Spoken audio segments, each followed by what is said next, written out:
O problema não é o conhecimento em si, mas deixar-se dominar por ele. Para ser mais objetivo, vamos considerar aí um exemplo. Vamos pegar aí o que a Bíblia nos fala dos reis magos. Todo um contexto.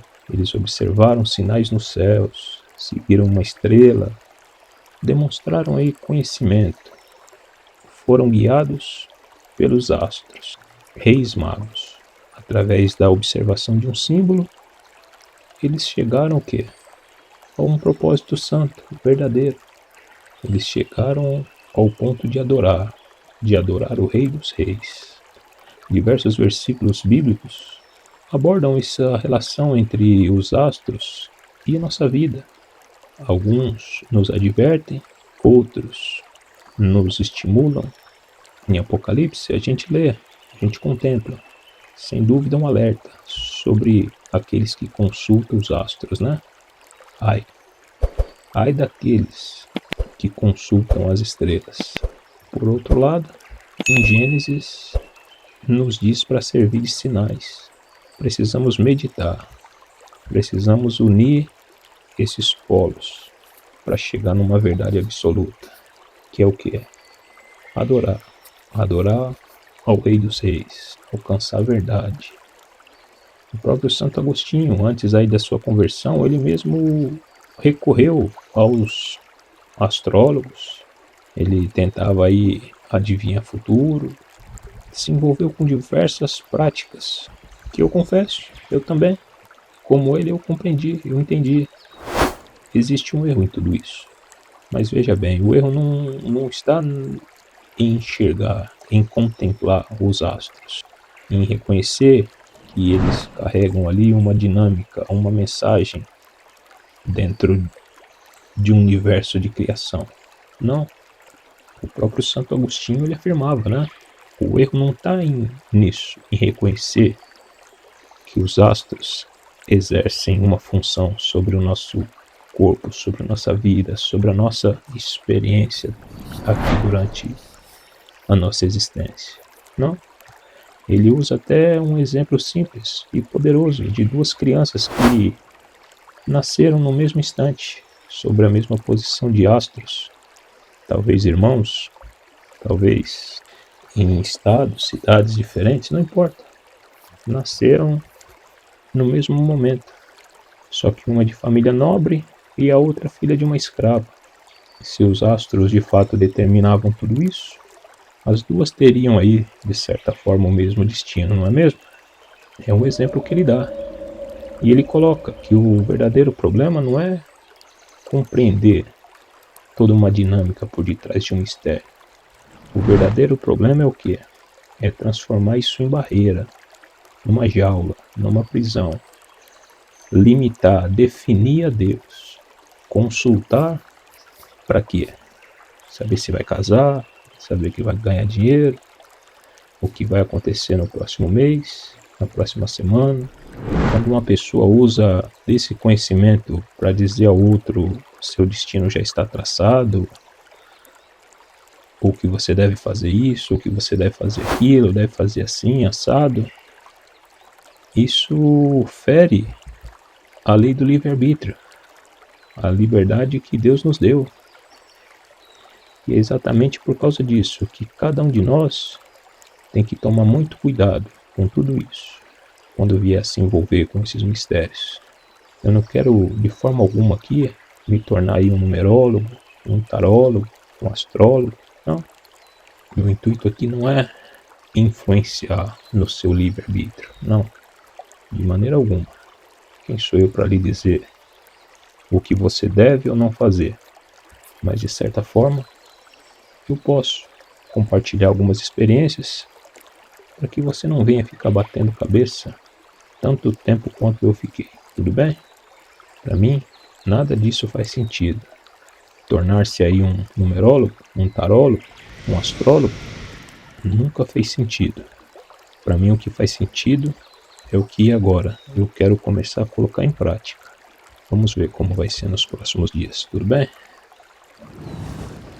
Trazendo isso aí para nossa realidade, conforme comentamos aí, relacionado ao dom da ciência. Vamos pegar aí a maioria dos cientistas. Em sua grande maioria, o que é? Se tornaram frios, calculistas, dominados pela razão, questionando aí a existência de Deus, questionando não, né? Na maioria das vezes contrariando. Em sua grande maioria são ateus. Mas existe aí uma reflexão que muitos atribuem aí a Einstein, outros diz que é do Werner Rosenberg. Não sei exatamente de quem que é essa frase, né? Achei fontes que levam aos dois, que deixam aí um pensamento, afirmando aí que o primeiro gole do copo das ciências naturais te tornará um ateu, mas lá no fundo do copo, Deus está te esperando.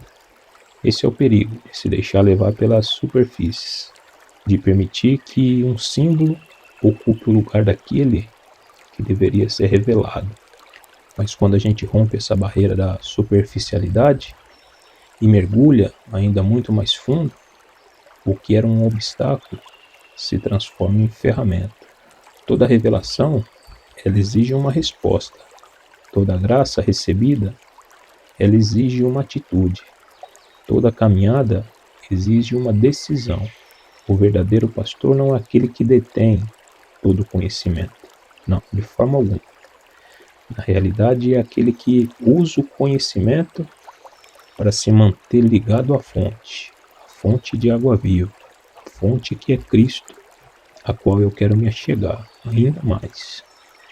E de uma vez por todas, para finalizar, eu quero deixar aqui a minha satisfação. Estou orgulhoso, estou feliz, contente por ter elaborado esse conteúdo e absorvido tanto conhecimento. Chegou então, por fim, o momento de tomar minha decisão, né? Eu aceito ou não o desafio?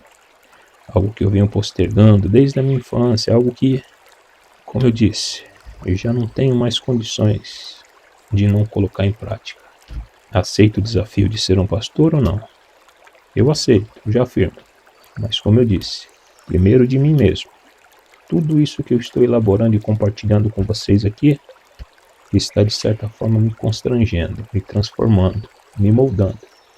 Estou fazendo isso daqui por interesse, com o objetivo de me achegar mais até Deus. Eu compreendi que eu não tenho para onde correr, eu tenho que avançar, mas existe uma condição. Para eu avançar, eu preciso compartilhar. Chega uma fase na vida de um cristão, em diversas culturas, não somente do cristianismo, ele tem que cumprir uma vocação. Caso contrário, o corpo não aguenta, os sentidos não suportam, meu irmão, minha irmã. É loucura na certa. Antes de cuidar dos outros, eu preciso permanecer em Cristo, eu preciso deixar, me entregar a Cristo. Antes de conduzir, eu preciso ser conduzido de fato pelo bom pastor. Antes de ensinar, eu preciso permanecer como um bom discípulo. E isso, sem dúvida, para mim, vai ser algo desafiador. Mas eu tomei a minha decisão. Algo vai mudar. No mês de julho do ano que vem, de 2027, as coisas não vão ser como foi neste ano. Não vão. Como eu disse, eu encontrei o meu time. Eu sou do time dos loucos por Cristo. Aqueles que aos olhos do mundo são vistos como diferente, esquisito. São aqueles que não se renderam às normas, às regras desse mundo louco e bagunçado. Eu cansei de querer me encaixar, querer agradar, querer ocupar o meu espaço nessa confusão, nessa loucura. Aqueles que vivem uma busca sincera, mas por falta de entendimento estão vivendo aí à base de remédios, dependência, tratamentos.